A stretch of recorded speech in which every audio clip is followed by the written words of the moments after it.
Grow bag നിറയ്ക്കുന്നത് എൻ്റെ രീതിയായി പറഞ്ഞത്.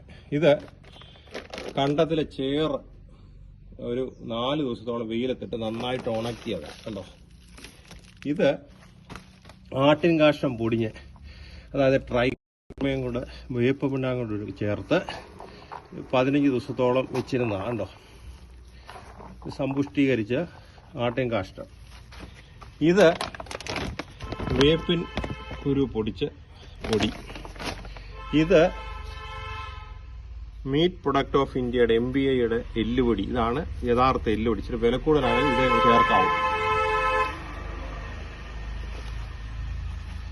ഇത് കണ്ടോ, ഇത് ഏതാണ്ട് ഒരു 12, അതായത് ഒരടി വ്യാസത്തിലുള്ള ഏതാണ്ട് 18 ഇഞ്ചോളം പൊക്കമുള്ള, ഇത് മടക്കി വെച്ചിരിക്കുകയാണ്, ഇങ്ങനെ മടക്കി വെച്ചിരിക്കുക ഉള്ള ഗ്രോ ബാഗ് എടുത്തിരിക്കുന്നത്.